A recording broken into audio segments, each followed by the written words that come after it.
friends. Welcome back to the Caderna podcast. I'm your host, Brian Caderna. So before we dive into today's interview, I want you just to take a moment and think about what's right around you right now. That might be your car, your desk, your computer, your iPhone, your hat, your sneakers, you name it. It came from somewhere, was delivered to somewhere else before it got into your hands. Joining me today is an expert in the transportation sector and how such products and materials move all around the globe. Hannah Hurckes is the founder and CEO of the freight company Boss Lady Logistics, as well as an author and sought-after speaker. Boss Lady Logistics provides support to carriers and customers throughout the transportation industry. Access to over 90,000 truck capacity providers and almost 12,000 BCO provider units, they leverage the expansive Landstar network to offer unparalleled service and solutions. Hannah herself has built and led high-performing teams in one of the most unforgiving industries, where failures in safety, compliance, and oversight have immediate and often severe consequences. Her vantage point gives her a clear view into how bad actors are exploiting regulatory gaps, how cargo theft has evolved into a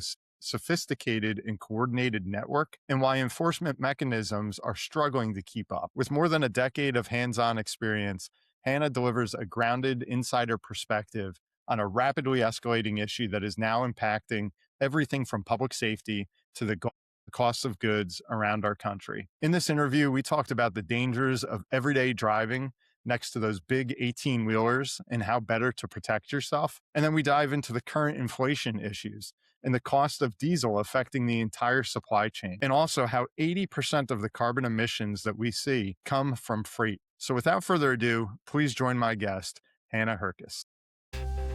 Is going to require work and time and sweat and toil. If money wasn't an issue, what would I be doing? Don't worry about it. You'll figure it out. Change is the only constant. The Caderna Podcast. Hannah, welcome to the show. Hi, thanks for having me. Yeah, it's our pleasure. And so I got to ask, I mean, this is kind of a unique field that I think a lot of people don't know a lot about, moving items all over the world and across the country. How exactly did you get into logistics, or what a lot of people just think of as like the trucking business? Yeah, no, that's a great question. So many years ago, my brother used to drive truck, and I got a firsthand look on what it actually took to drive these goods across the country and what these drivers face on a day-to-day basis. So that was kind of my basis point for starting my own company. I kind of had a good view of what the drivers needed, what their challenges are, what hurdles they have to overcome. And I saw an opportunity to provide a voice where there wasn't one. So that's how I got into it. Gotcha. So you didn't want to be a trucker yourself? It did cross my mind a little bit, but it was not something that I wanted to pursue because of the harsh lifestyle. These drivers are in what I like to call a square box for 24 hours a day. And I don't think a lot of people realize that when you see semi trucks on the road, you're like, oh, wow, it's a big semi truck, get out of my way. They're in the way, they're big. But those drivers are living in their truck for an extended period of time, whether it's 2-3 days or up to a month if they're out on the road. A lot of these drivers don't have the ability to go home regularly and see their families because they are working. And so to think that a driver is sitting in a truck 24 hours a day to work and sleep, it gives a different idea to what it actually takes to do this job and how grueling it can be on these drivers. Yeah, I bet. That's a tough business, no doubt about it. I remember it was, I think we were actually in Disney World, and we had an Uber driver, and he was a former trucker. And I was asking him, I was like, oh, how'd you go from like 18 wheelers, to Uber? And he said he got into it because he wanted to see the country, and it was successful. Like, he got to see all 50 states eventually. But he said he had enough ice storms where he felt like he was driving blind, and at any point that could be it. Yeah. And then that's ultimately what he's like, I'm done. I'll do anything but this. I know. And that brings up another topic of safety, because when you're driving that large machine, people also don't realize that just the front part, just the tractor part, can weigh anywhere from 30 to 40,000 pounds. And that's not including the trailer. So when you add in the trailer, if it's unloaded versus loaded, it can be anywhere from 10,000 up to another 40,000 pounds. So these drivers on average are hauling 80,000 pounds of equipment. And if you think about Like hitting 10 cyber trucks. right, And that's what Crazy. I like to say to people is, when we want to hang out next to semi trucks on the road, we really need to consider the size difference between us. Cause like you said, it's 10 cyber trucks, you're in one. And if something were to happen, physics is not going to be on your side. You mentioned ice storms, there's black ice. I've had drivers hit black ice before and veer off the road. And if consumers like you and I are driving our little cars next to it and something happens, physics is not going to help us. It's more probably going to help the large piece of equipment. So yeah, it's grueling, it's dangerous, and it takes a really, really special person to actually be in that truck. Yeah, no, I give them a lot of credit. I feel like there are unsung heroes that make everything move around the world. So when we talk about logistics, like what exactly is that for the layperson that is just thinking, oh, do you drive trucks or not? And obviously you don't. Can you kind of summarize like what that industry entails? Yes, absolutely. So easy, high level, we're moving goods from point A to point B. If we all look around ourselves right now, every single item around us, even down to the paint that they painted the walls with, at some point during the life cycle of that product was on a truck or a train or a plane, some type of transit to get it to you. And so when Hmm. we think about it as a whole, the reason that we are able to do things like have trade and e-commerce and fulfillment services, getting packages delivered to our door is because of logistics and supply chain. So when we're thinking about, where things are manufactured, if we're getting groceries that aren't grown in our neck of the woods, let's say, I'm in Illinois, for example, and we don't grow watermelons all year round. But my children Hmm. prefer watermelon all year round. And that is what supply chain and logistics is able to do. It's able to bring goods to people when they otherwise wouldn't be able to have it. So my day to day, and that's setting up delivery appointments for drivers at the end receiver, setting up the appointment when they're picking up the product, talking with the customer to make sure that the product's ready for the driver to come get it.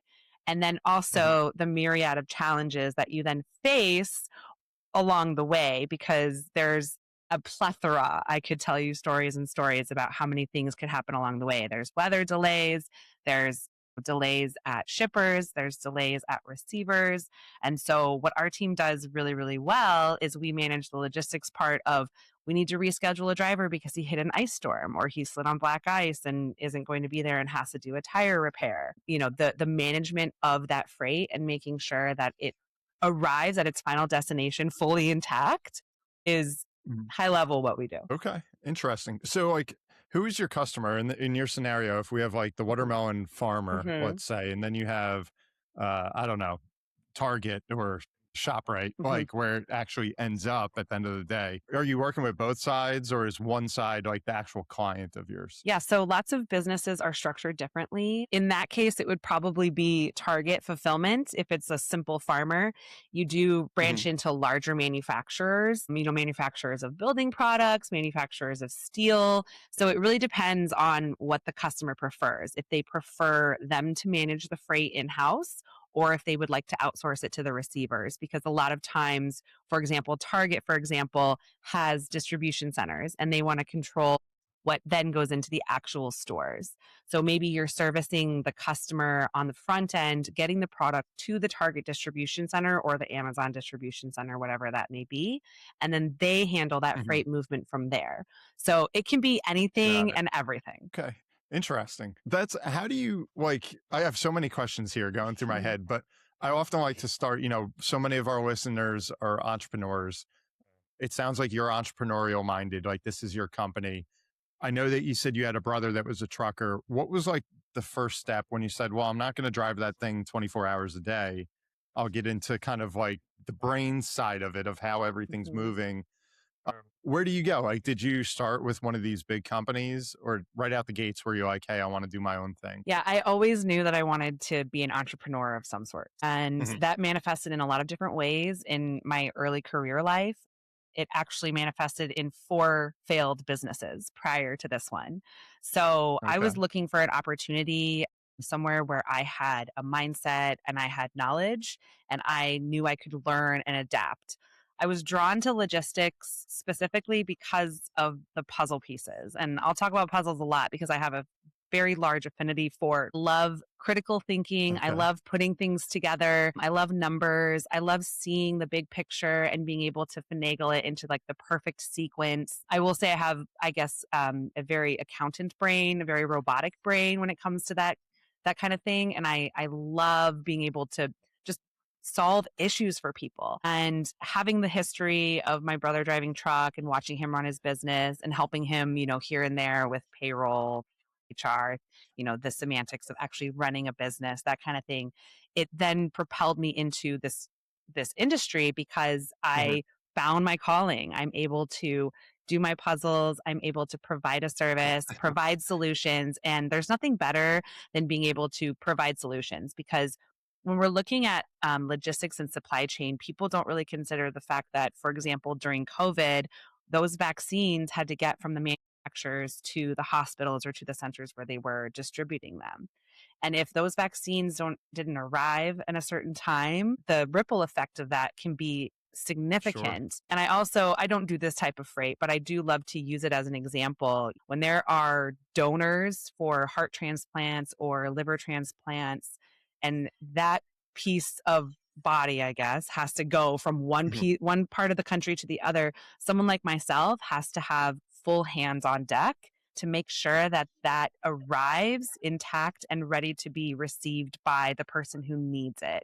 And it really does save lives. Like what we're doing Yeah. does save lives. And we work a lot with FEMA and disaster relief. And when there are, homes or businesses that are completely destroyed, there Mhm. has to be someone there to be able to get a truck to the manufacturing plant to pick up product to then get it to those disaster relief areas to hopefully mitigate any issues that are there for the consumer. Got it. We talk about watermelons, we talk about building materials, but there's also an aspect to this industry where lives are being saved and people are really needing this in like a timely fashion. Sure. Just out of curiosity, like when you kind of get into that space, I know you said you don't do with like the body parts, the liver transplant, the kidney transplant, but some of those things that are really kind of like high value, let's say, Mhm. I imagine you have contingency plans. It's almost For like moving sure. the president from one building to another. Do you guys have backups? Like, would there be another truck or something ready in that vicinity if its engine blew and it was like, oh my gosh, we got to get this kid his heart? Like, Yeah. how would that kind of transpire? That's a really great question. And yes, we do have the contingency plans. And that is, I want to say, probably 80% of the job is planning for if something were to happen. Mm. For example, we do a lot of trailer moves, and our drivers are able to trade trailers on the road. So if a Okay. driver's engine blew out or a tire blew out and they are no longer able to drive, or if they had some type of medical emergency and they're no longer able to transport that product, it is very easy for us to find someone nearby to come in and finish the load. It does take a lot of oversight, I want to say, because you do have to watch if it is a hot load, let's say like if it's an emergency situation where the product has to arrive at a certain time. We do have Mhm. eyes on the ground 24/7. We have drivers poised along the route just in case something happens within 200 miles. So if a driver does break down or encounters some type of issue or a roadway closure, etc., we have a driver within 200 miles of any location on that route, on that hot route, to be able to come in and basically save the day. So that's a lot of planning, Wow. a lot of, Yep. a lot of contingency planning. But I mean, this is what I thrive And on. I now love it. these, yeah, no, it is exciting. And these other drivers, like, I imagine they're all different companies that you're working with. It's not just like one master truck company that you have. So I do utilize Landstar as my main massive truck company. And so when I do talk about Okay. that, it is underneath the one umbrella of that MC number. We also do have the Gotcha. ability to access other companies as well in the event that we need them. So that's Mhm. just obviously just an extra contingency on if one of our internal drivers is no longer able to finish the run, we're then able to bring another guy in to fulfill it if we can. Okay. So what is exactly is Landstar? Yeah. I've heard the name, but yeah, who are they? So Landstar is a top 10 carrier. They do a lot of freight all over the country. They don't move any freight themselves. They utilize agents like myself to move their freight. So while I am contracted to Landstar, I am not an employee of Landstar because we are Boss Lady Logistics. So we can utilize Okay. Landstar's BCO network, and that is their driver network of almost 12,000 drivers. They are also owner operators and independent in their own right. So they also get to choose what agents like myself they work with. And so it's a very unique position because I'm able to cater to just one driver as opposed to an Mhm. entire company and then bring those individual drivers underneath our umbrella of our agency. So the drivers are their own contractors? Is that what you said? Yes. Yes. Yeah. So they're not employees of Landstar either. They are not employees of Landstar. They have their own company, just like I do. They are independent. They Okay. operate underneath the authority of Landstar. Okay. Okay. Interesting. So your company, you're did you say an agent of Landstar? Yes. Okay. So is that like a franchise of Landstar, or like what exactly would You that could equate? describe it as a franchise. Yeah, that would probably be the Yeah. best correlation or analogy for that. Yep. And yeah, so that would be the best definition. So how does it, I mean, I imagine there's got to be a lot of competition here. Like what you're in Illinois, what if there's like a neighboring state that has agents like you that say, hey, we've got this route, we need these truckers, and you're like, no, I need those truckers. Does that happen? And if so, like how do you guys all kind of, play in the same sandbox? Yeah, I mean, I definitely live on the rhetoric that there's enough freight out there for everyone and there's enough drivers out there for everyone.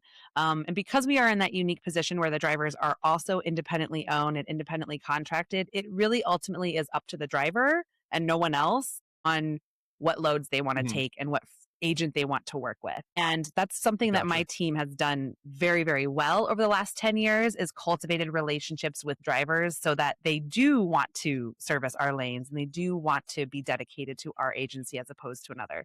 That doesn't mean to say that I don't have other agencies calling me and saying, hey, do you have a driver in this area that you can spare?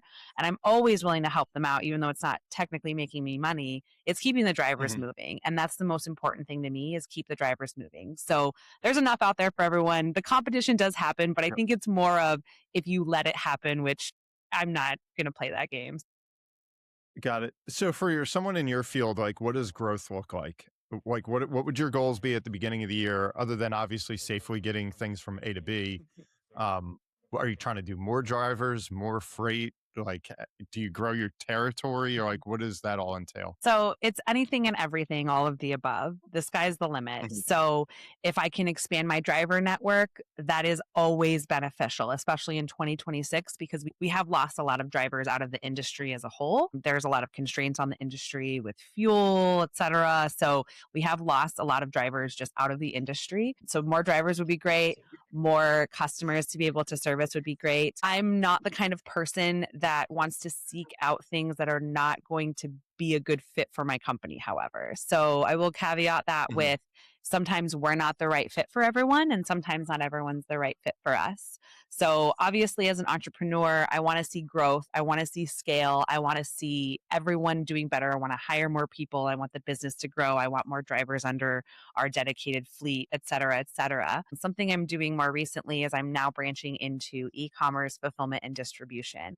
It's a Okay, that's like the minivan or the sedan that brings your Yep. Amazon thing to the door. Yep. Yeah. Or the Okay, UPS truck or the FedEx truck, that kind of thing. like you would even work with those guys. Yeah. So we have contracts with UPS, FedEx, and USPS. Mhm. So it wouldn't be my physical drivers that work for my company making those deliveries. It would be a carrier like UPS or FedEx that would deliver the package, and we would distribute it and fulfill it from our facility. Got it. And now, what separates you from the pack, other than working? Hey, I like Hannah. She's nice, or she answers my call, or whatever. Do you guys have certain kind of proprietary technology, or what are some of the things where it's like, oh, we want to go to her, to Boss Lady, to Yeah. get our products or things delivered? Absolutely. It's, safety, security, and standards. A lot of people in this Okay. industry do not invest in tech like we do. We have a pretty large budget for tech every year, and we do utilize it very, very regularly. The freight industry as a whole is very behind, I'll say, in 2026 on its technological advances. And it Mhm. does set us apart that we are able to offer these bespoke solutions to our customers in the way of tracking, visibility, and also just communication with our team. Okay. Utilizing AI and all of those different platforms that are available to anyone is how we've found a lot of success, because we've been able to provide a level of service that is absolutely unmatched, because we don't just have humans working for us. We also have the robots working for us. And I think Hmm. it definitely sets us apart, because now my account managers are able to focus more on those phone calls with the customer as opposed to doing the grunt work that the robots are now doing. So it ends up for a better customer experience at the end of the day, because we're now able to provide this service that is so unique and so customer focused that we can basically make anything happen. And that's what I want to provide. I want to be able to say, any solution that you need, we will make it happen, and we will figure out how to make it happen. And investing in technology is one of the biggest ways to do that. Interesting. And now, just to kind of talk about the freight that you move, we talked about watermelons at the beginning. Are you doing food? Are you doing clothes? Or like, do you do everything? Like, are there niches within this industry of who moves what? Or is it kind of just a truck full of stuff is a truck full of stuff? No, there's definitely niches, and it really depends on what the customer is willing to pay, right? When you think Hmm. about a commodity like toilet paper, it's not an expensive commodity on the shelf. So typically businesses want to keep their freight spend anywhere from 3 to 10% of the final cost of the product. So if you have a product like Okay. toilet paper, which is a lower cost item, you cannot reasonably spend an exorbitant amount of money moving that to the store, because then you would have to up the price of the product in order to keep that 3 to 10% freight spend in that ballpark. I will say what we do Okay. is very, very specialized freight. We're not moving the toilet paper or the watermelons. That's a little too easy for me. I'd be fine moving it. I just don't know if our price structure would match it because of our level of service and our level of technology. So what we do is Okay. very, very specialized. We do a lot of multi-stop, which is not just, one to be. It could be anywhere from 30 to 50 stops on a truck. We Hmm. do a lot of very intricate heavy haul, which is, big plane parts. We do installations for museums, things that need a little extra special care. And we also do a Okay. lot of expedited freight. I know you were talking about expedited freight earlier, but when someone needs their stuff, they need their stuff. And if production lines are going to be shut down because one part is missing, that one part is so important to get there, because the cost of production lines being shut down at manufacturing facilities can mount into the millions. And so spending a little bit extra to get that expedited part there so that the production line does not shut down is Hmm. extremely important. And that's where we come in. We come in with the very specialized solutions, very niche markets, high value commodities. There's things like computers or batteries are a high value commodity, and they are specifically targeted for theft. A lot of people love to steal those trucks, obviously, because I could it's very imagine. it's very Yeah. easy to flip that kind of product on the black market or just, at a flea market. And so because these high value commodities are targeted, it's our job as the carrier to make sure that we have certain locks, certain cameras, certain sensors within the trailer so that those Hmm. things are mitigated. Got it. And that's what I wanted to get into a little bit. So, like, you obviously have higher value items that you're moving around at these multi stops and all this stuff. Where does your responsibility begin and end? Like, once someone opens the door of that and says, okay, we're going to move this plane part off the trailer into whatever the factory or whatever the case may be. If someone drops it right there, like, is that all on you? Or is it like when the door opens, your job's over? Yeah, that's a really great question. Technically, once that door opens and that product is no longer on our equipment, it is no longer our liability and our responsibility. So, yeah, if someone took something Okay. off of our trailer and dropped it in a store and broke it would be underneath their insurance umbrella. Okay. However, I will say that we do train our drivers to make sure that the delivery experience is at a very, very high standard so that those things don't happen.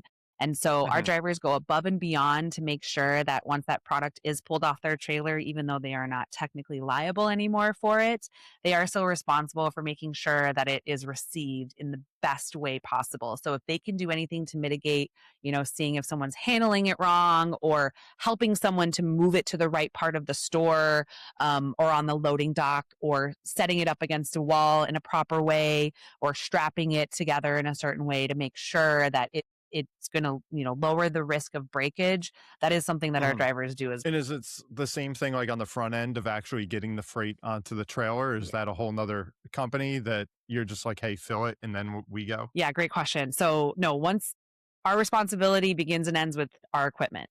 So, if the product is on our Okay, equipment, it is our responsibility and our liability. And once it's off of got it. our equipment, it is no longer our responsibility and our So you don't put it liability. on or take it off. Okay. Correct. Yes. Yeah. And that is another part of, our drivers can technically load trucks, but the responsibility does fall on the person shipping the product, because Okay. there's no one better to know how to ship that product if it does need special braces or ramps or blocks or tarps that need to go on it.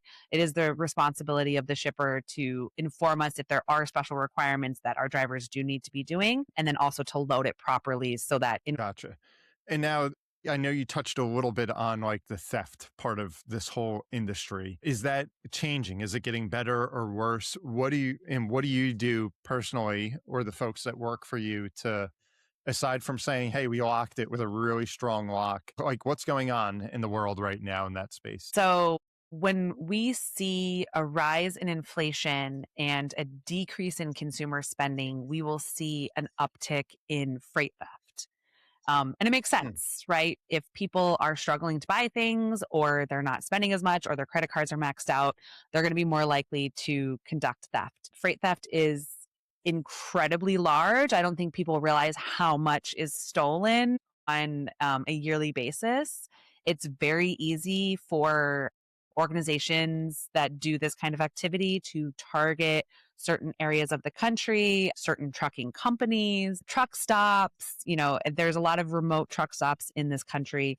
And when you think about how easy it would be for someone to come in and just steal a trailer, or, hold a driver at gunpoint and steal the entire truck and trailer. It's mhm. extremely easy, especially if they're organized to do this. And so Where are some of those spots if so I can yeah, hop so in? the biggest hotspot is Los Angeles.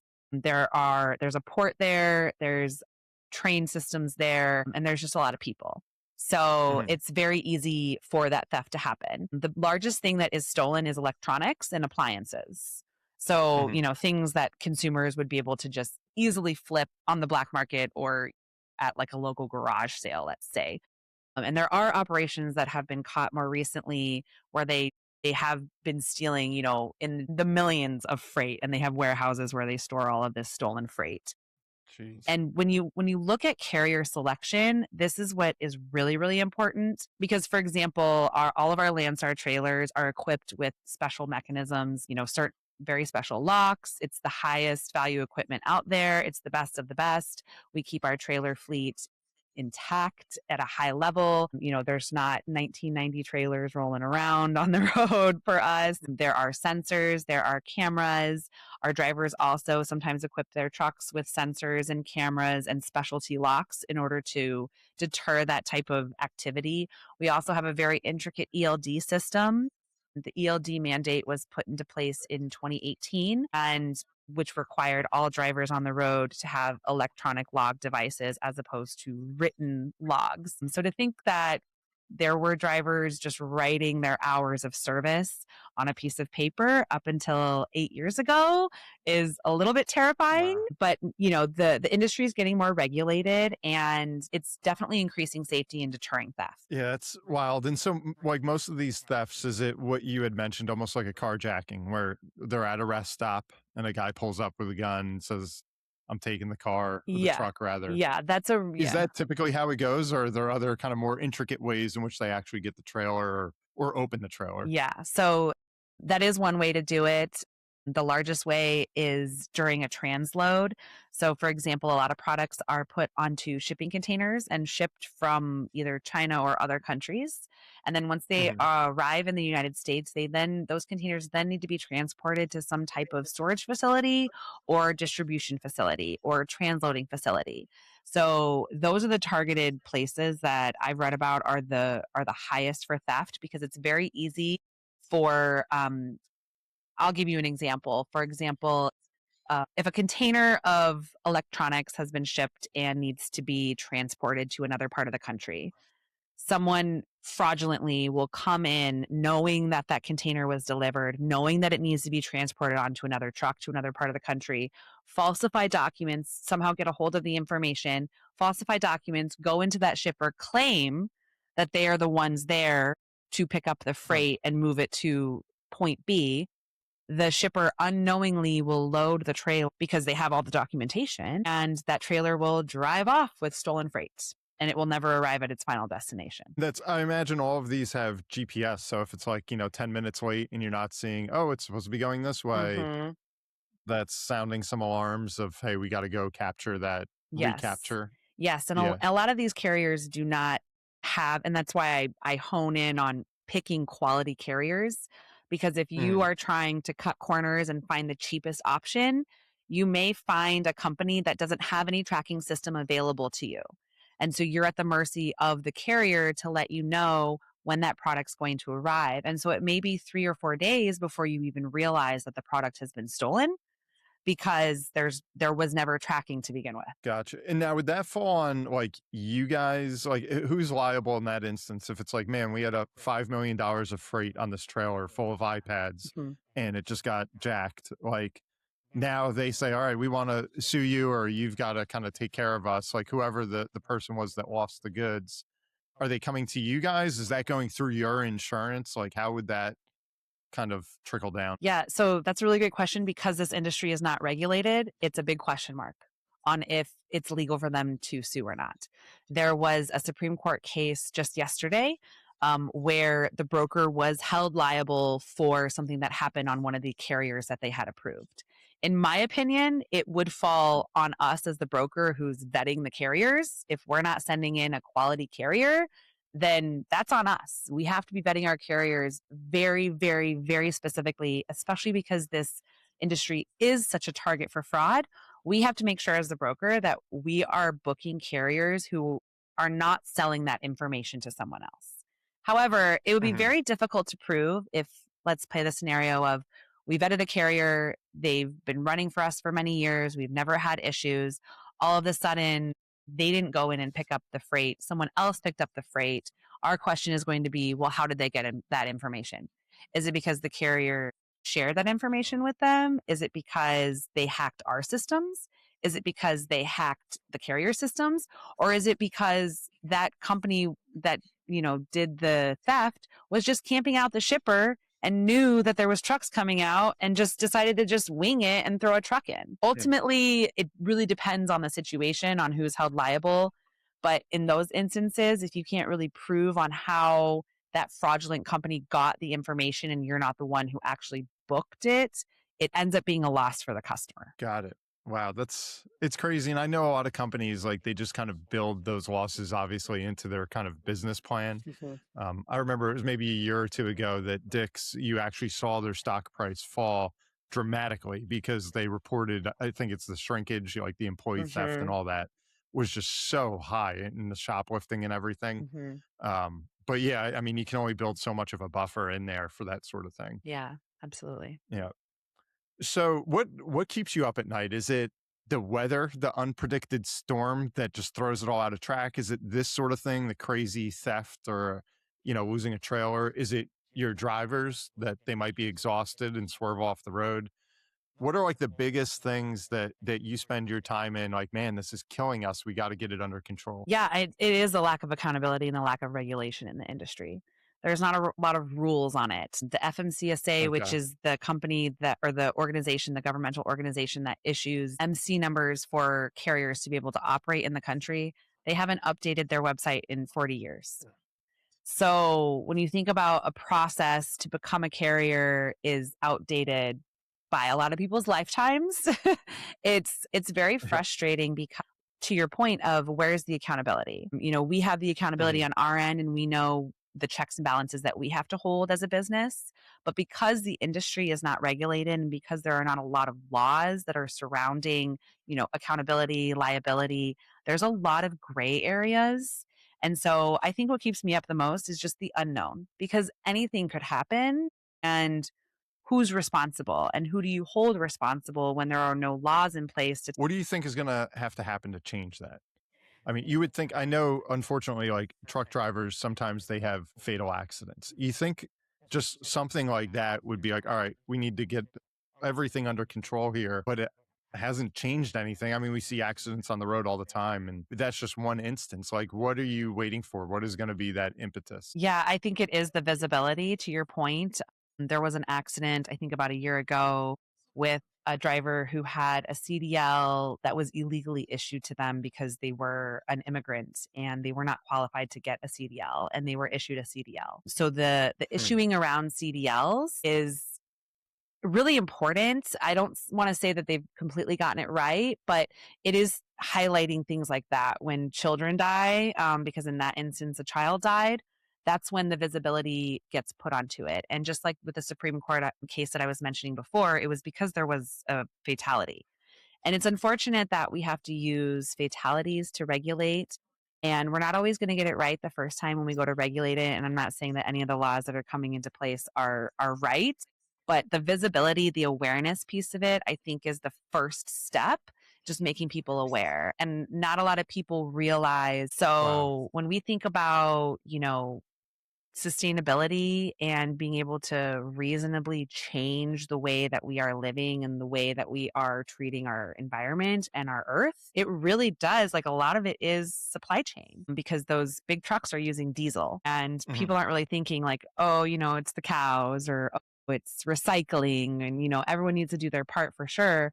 But I see a bigger play here in supply chain, because 80% of the fossil fuel emissions, if we can hone that in a little bit and regulate a little bit more, would do tremendous things for the earth that we live on. And what are, like, I mean, if you were in the driver's seat and they said, hey, Hannah, like, fix this, are you looking at trying to get, trucks that are EVs? Are you trying to kind of change the system where there's not as much freight moving or as far? Like, what are the things there that would specifically have to get fixed to address that 80%? Yes, I believe in price versus cost. And this is something that I do with my customers, is we will reroute loads specifically in order to reduce our carbon emissions, because the less that a driver is driving, the less emissions that will be out there.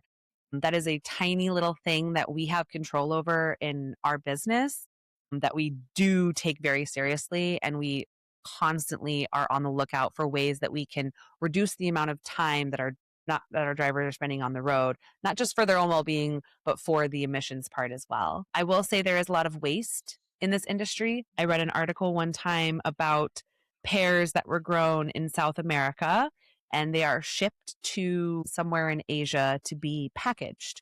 And they are then shipped back to South America to be stickered. And then they are shipped to the United States for consumers.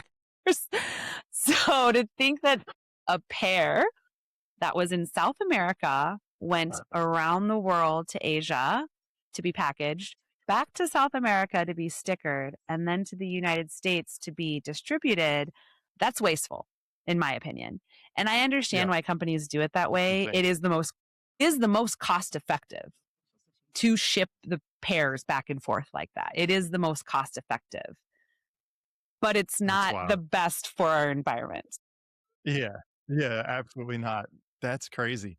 And along those lines, as we talk a little bit about fossil fuels and stuff, now, obviously, with everything going on in Iran and the Strait of Hormuz, and, the drop in the supply of oil that the whole world's being exposed to, diesel's going up. Is that, yeah, I know this sounds kind of weird, but is that a good thing or a bad thing for you?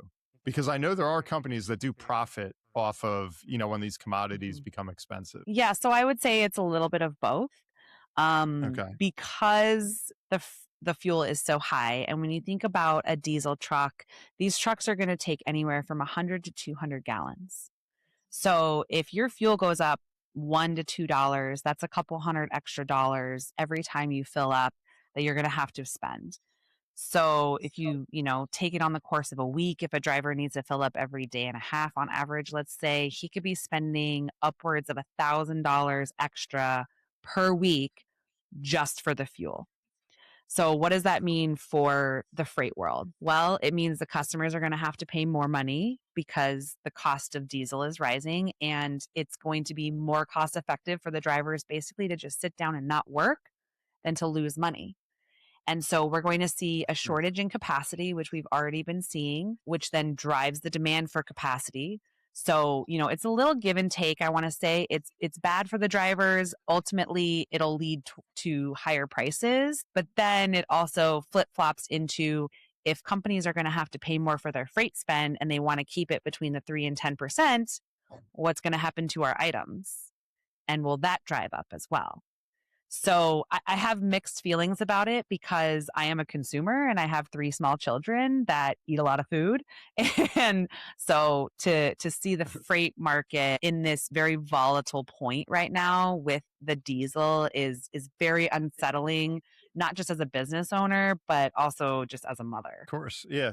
And is it something that you can just kind of like adjust to, or I mean, is it like, hey, if it stays this course for like another 3 months, we're toast? Like, what is kind of like your outlook with all of that? Yeah. So it's a roller coaster. The freight world is a roller coaster. It's a very cyclical industry.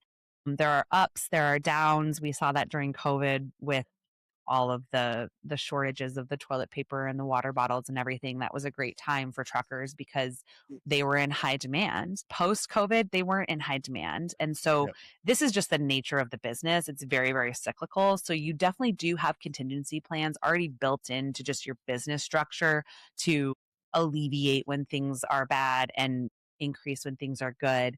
However, I will say after the bubble of the COVID burst in the freight world, we did see a mass exodus of a lot of very established freight companies. And so I think it really comes down to how you manage your business, how you manage your people, if you're providing value to your customers so that they stay loyal to you throughout the cyclical nature of it. And then also what value you can bring outside of just the moving of freight. Got it. Interesting. And kind of along those lines of adapting and kind of keeping up with the times, you sound like you have a lot of different interests and you're seeing kind of big picture. Are there other things that you want to do in this space beyond logistics? Or as an entrepreneur, are there other companies where like you want to go down different paths that are maybe totally unrelated? Like, what do you have going on outside of the logistics space, if anything? Yeah. So I have a very large passion for leadership. And the reason that I have that Okay. passion is because I have seen what it has done for my team. And the success that the business has had is purely because we've been able to be leaders in our own right and lead people to the right place. I do feel as an entrepreneur, it's really important for us to cultivate the needs of our employees and put them into an environment that is well suited for them. So beyond logistics, I want to empower women, and not just in transportation, but in any aspect. I want to be representation for little girls who maybe look at a male dominated field or look at entrepreneurship as maybe being scary or not something that's accessible. And I want to be that empowerment for them so that we can do anything we want. I've now then translated that also into speaking, and also I've written a book. I'm writing another book about it. Feel like people need to know these things. People need to be aware that your success and my success as a business owner, I can say is mine, but I fully attribute it to my team. And cultivating leadership skills and being a leader, even from a young age, was something that I always had a passion for, was empowering and uplifting others. And now I've found a way to do that in my business, and it's afforded me a lot of successes. And it's afforded my employees a lot of successes. That's great. And to kind of tie this all together, come full circle, you said at the outset you had 4 businesses prior to this that had failed. And I'm sure with each of those, you learned something, whether you even realize it or not. Sometimes it's like way later, you're like, oh my gosh, and it comes back to you. What were those businesses and why did they fail? Yeah, that's a great question. And yeah, the reason they failed is because I wasn't involving other people. quite frankly. I thought I could Huh. do everything myself. I thought I was the end all be all and I could do everything. And I very quickly learned that in order to grow a business and to scale, you need people, and you need people that you can trust and people that you can rely on and people that you can learn from, because I don't know everything, and that's okay. I can hire people Mhm. who know more than me, and I can compliment them in my way, and they can compliment me in their way. The businesses were not service based; they were product based, which was also something I learned. That while products are great, it's a much harder thing to sell than a service, because when it Mhm. comes down to it, I don't own this freight that we're moving, and I don't own the trucks that we're moving, but I'm providing a service to someone and seeing a need and fulfilling it. So the things that I learned along the way were, That's really cool. That's awesome how that kind of like all came into place for you. And I mean, what do you think? There's so many questions I still kind of have on this industry and the things that you're doing. And like you said, it being male dominated, and you come in, everyone thinks of trucking. They're not going to think of Mhm, usually a girl. mhm. That's that's cool how like you kind of tied it all together and are now carrying this message. Is there anything that you would want to share with our listeners that maybe we haven't touched on, be it about yourself or this business that you're in? Yeah. So, I mean, my main thing is don't take yourself too seriously. And if you're waiting to do something, there's never going to be the right time. The time is now. And on the logistics side, I want to just hone in on being safe around semi trucks when we are driving. I know we touched on it a little Mhm. bit earlier, but I feel like this should be something in our DMV classes that we take about how Yeah. to drive around a semi truck. They have blind spots that exceed over 20 feet in the front and the back. They have blind Wow. spots to both sides. If you can't see the driver in their mirror, they can't see you.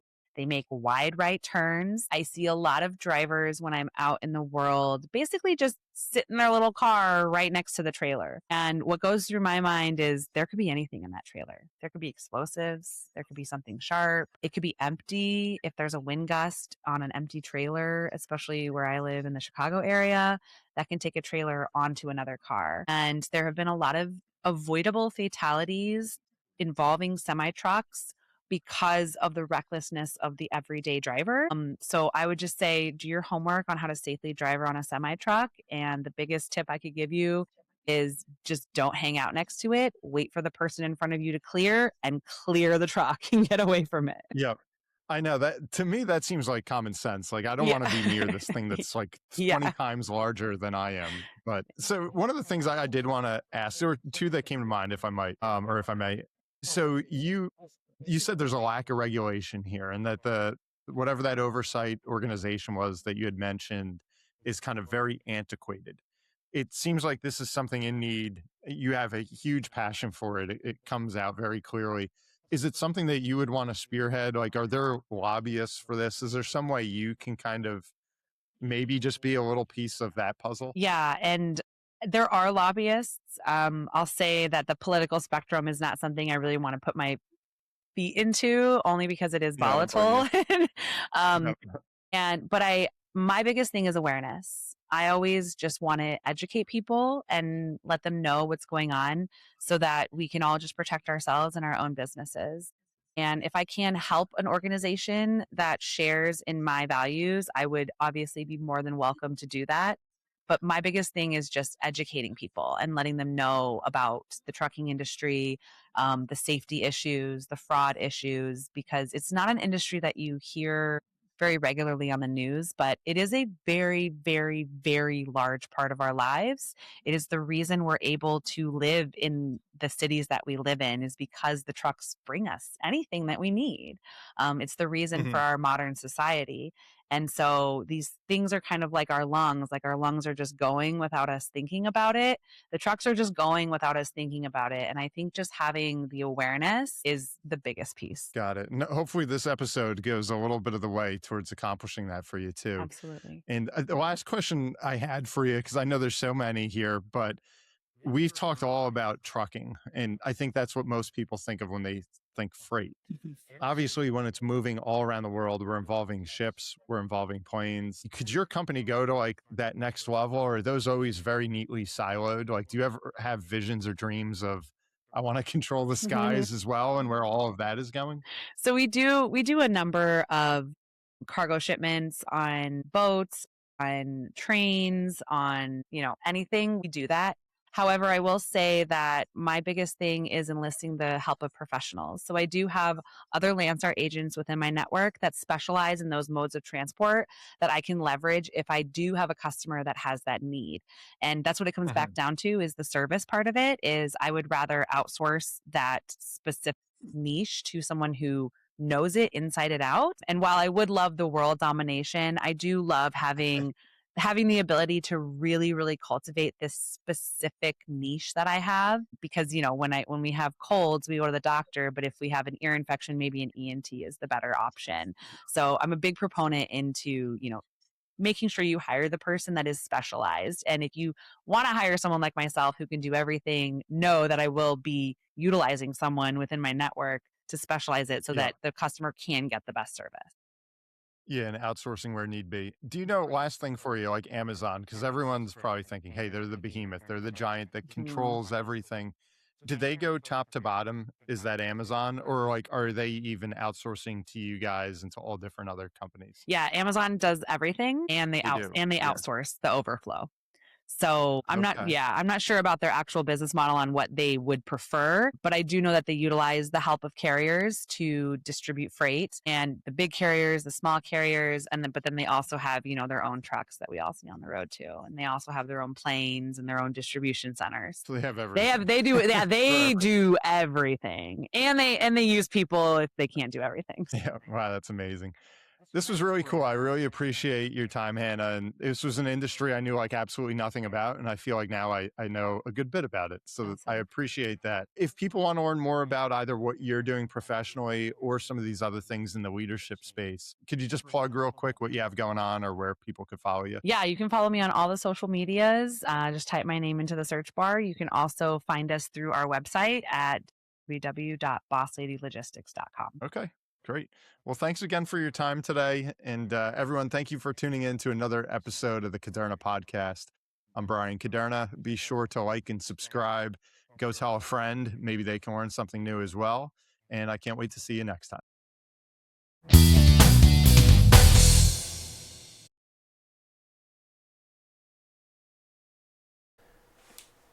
This podcast is intended for the general public and for informational purposes only. The show does not provide any recommendations or investment advice regarding any specific account type, service, strategy, or product, or to otherwise act in any fiduciary or other capacity. Please contact a financial professional for guidance and information that is specific to your situation. Brian Caderna does not provide tax or legal advice. Please contact your accountant or legal advisor to discuss your situation.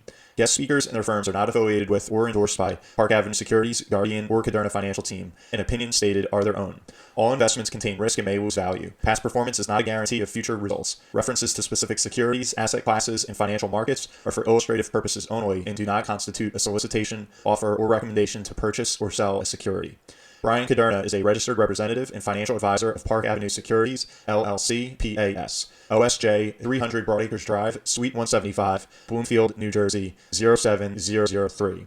Phone number 973-244-4420. Securities products and advisory services offered through PAS, member FINRA SIPC. Financial representative of the Guardian Life Insurance Company of America, Guardian, New York, New York. PAS is a wholly owned subsidiary of Guardian. Caderna Financial Team is not an affiliate or subsidiary of PAS or Guardian. California Insurance License Number 0K04194.